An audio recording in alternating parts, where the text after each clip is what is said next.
Hello everyone, it's Cookie Lou 46 from Arizona. Hello peeps. Hope everyone is doing well today. I'm here today with an update and a few new food finds that I thought you might enjoy. First and foremost, one product that I finally got that everyone else has had for quite some time and has enjoyed is PB2. I couldn't find it anywhere locally, so I decided to go to Amazon.com and I did purchase it there. And it's delicious. I'm enjoying this product. Secondly, product that Rosemary loves and many of you are also using is Torani syrups. Um, there was only one store here that I found it at a reasonable price, $5.99 a bottle. Um, they had three products, three flavors that were sugar-free: chocolate, raspberry, and vanilla, and I got one of each. And that was at a store called AJ Bayless out here. There are some liquor stores that keep this in stock as well, but they were charging like $9, $10 a bottle. So $5.99 is better. So I got three of these. Delish. Another product that I was introduced to when I went over a friend's house for lunch recently, and I fell in love with this. This is called Raincoast Crisps by Leslie Stowe. And again, I found this in AJ Bayless, which is a specialty store. And this was a delicious cracker that my friend had served at lunch. And what is in these delicious crisps is unbleached flour, water, raisins, pumpkin seeds, pecans, skim milk, flaxseed, sesame seeds, brown sugar, baking soda, honey, sea salt, and dried rosemary. Do not taste the dried rosemary at all, but it's a delicious cracker, and I really think that with a little imagination and a little effort, I could make these myself. They come in a package like this, and as you can see, I've eaten practically all of them already. But this is what I usually have with my lunch. As you can see, in my opinion, this is like a little piece of fruitcake. It's a very thin crisp, as you can see, and they're very crunchy. And I use these to put on a little tuna salad, egg salad, maybe a little mashed avocado is delicious on this. And I'll have three of these, maybe four, but usually just three for lunch with a nice topping on it. And I love it. It's crunchy, it's snappy, and it's full of very helpful nuts, as you can see. It's a good product. I would suggest, if you can find them, to use this. It's a good cracker. If you want a cracker, that's good because it has all those healthy nuts and currants and raisins in it. The nutritional facts on this, based on 6 crackers, and I only have 3, like I said, per meal. 6 crackers is 130 calories, 35 calories from fat. The total fat is 4 grams. The cholesterol is 0. The sodium is 180 milligrams. Carbohydrates is 21 grams. Dietary fiber is 2, and the sugars are 7, and the proteins are 4 for 6 crackers. You can Google this, www.lesleystowe.com, LESLEYSTOWE.com. It's a good product, I suggest. And they have other flavors too, but this is the one that I bought because it has a lot of nuts in it, and it's really good. So try that if you so choose. Another product that is not edible, but still very good, is something that I bought for my hair problem. My hair has really been falling out, and I'm seeing a lot of baldy spots, especially around the hairline. So I got a product, and matter of fact, Connie, Quilting Connie B, has been using this product even before she had surgery, and she said she loves it. And I had seen advertisements about this, and I decided to try it. And this is Joan Rivers Great Hair Day, and this color is brunette. Just pop it open like that, and the color is brunette. It has a little paper on it. Let me take that off. And this is the color that it comes in the compact. I got 2 of these compacts with an application brush, and you just dab that on here and kind of make your part and dab it all along, and it covers up the bald spots, the thinning areas, and it just darkens the scalp enough where you don't look like, oh my God, she's really losing her hair. When people see you, they won't know that all that easily. So anyway, I did get the, this is pretty dark. I mean, it's classified as brunette, but my hair is quite dark. It's kind of a blackish brown. This is a coloring I've been using for a while now. And this actually is the brunette color, but it is very dark. If your hair is light, or more of a honey brown or medium brown, maybe the dark blonde might be a better color for you, because this is really black. And I got the eyebrow powder as well, because I've been losing hair on my eyebrows. And but the black, this color on my eyebrows, not good. So I went back to my medium brown pencil. So, but anyway, 2 of these plus the eyebrow compact was like $27, and I think the shipping was free. It's well worth it because it's really helping, and not only the bald spots, but like if I had a lot of some gray, because I really need a touch up, and I had some gray silver showing through, and you just take the hair and you kind of go like this on it, and it will color the gray that's sticking out at the temples.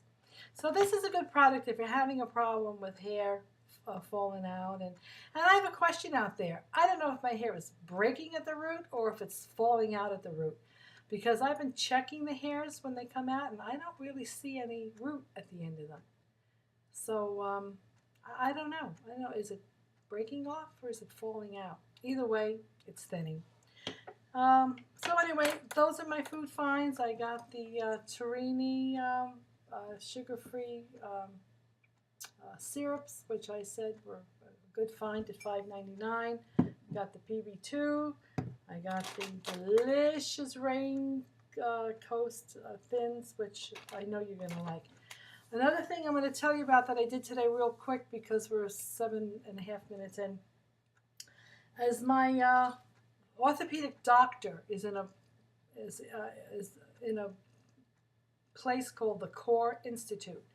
And the Core Institute had a little seminar today on spinal injuries, lower lumbar spinal problems, neck issues, joint replacement therapies and surgeries. And they had 3 doctors that were speaking today. And just to cut it short, I'll tell you that they were repetitive in what they had to talk about in regards to medical technology in these areas.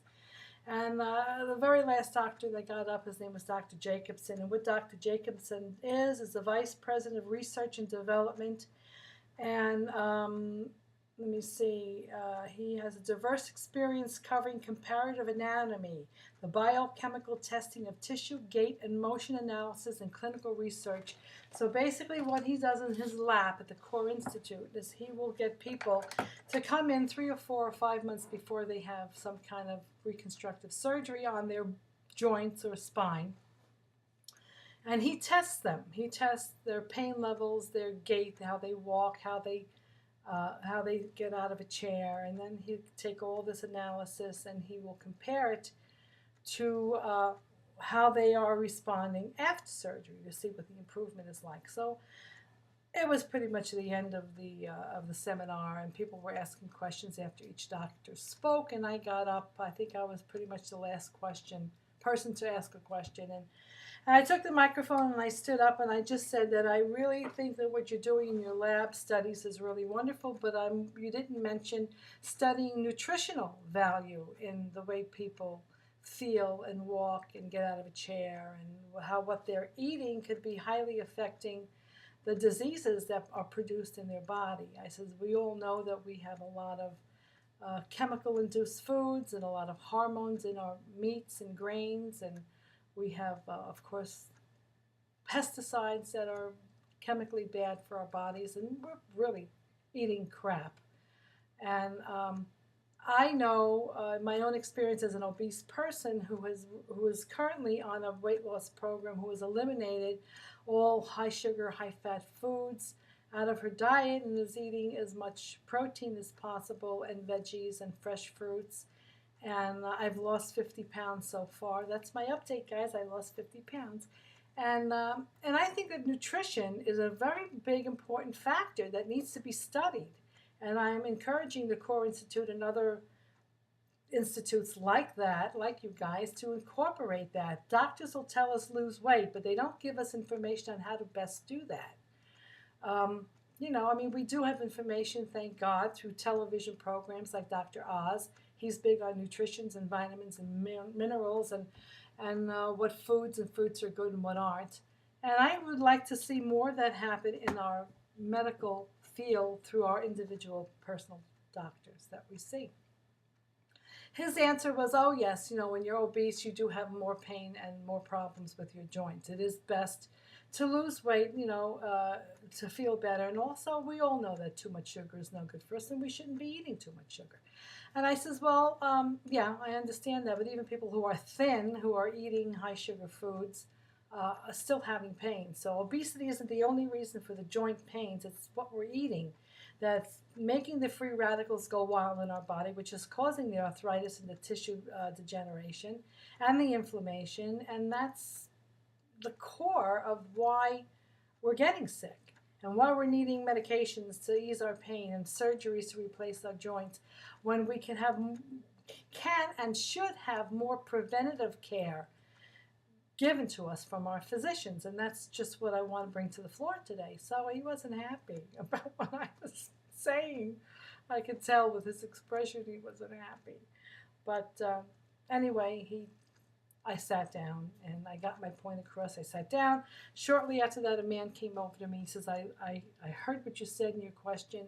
I loved what you had to say. I agree with everything you said. Please tell me what you are not eating anymore, because I'm suffering with the same issues, the arthritis, the knees, the lower lumbar issues.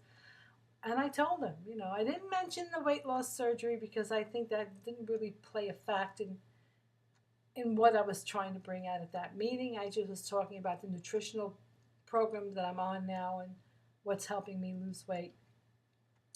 And cleaning up my body more than just losing weight. I'm detoxifying my body. No sugars, no high-fat foods. Try to do as much protein as you can. Exercise slowly. Don't knock yourself crazy. People our age, we can't be running, 5Ks anymore. At least not me in my condition and a lot of people in that room. And we're not fit enough to do that. So I says, we get on the treadmill or take a walk, 20 minutes, 30 minutes without pushing yourself to the point where you're having a lot of pain. And take it slow and easy, but just be consistent every day. Try to eat clean. Try to eat as little meat as possible.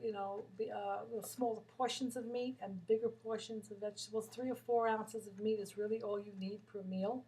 You don't need a 12-ounce steak. It's just not necessary.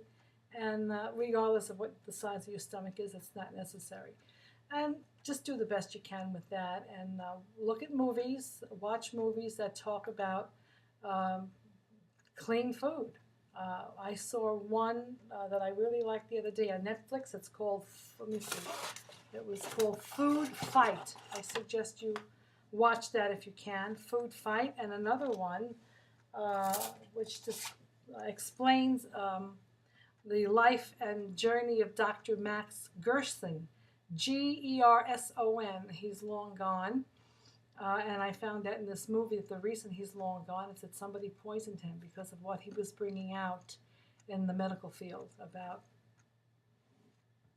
how he was curing people. And he had case studies of curing people with a lot of diseases that medical science was not helping, including cancer, with organic eating. And his daughter, who's now an old woman, is taking over his institute. So that movie that explains about Dr. Max Gerson is The Beautiful Truth, and I suggest that you listen and watch that movie and listen to the information that it offers, because it's really good. So anyway, while I was there today, we have these lovely little things on the table. Does everybody know what this is? You guys? This is a Slinky. So what I'm advising is that when you get the hungries and the munchies at night in front of the TV and you want to go eat something, Just take out a Slinky and play with it. It keeps you busy.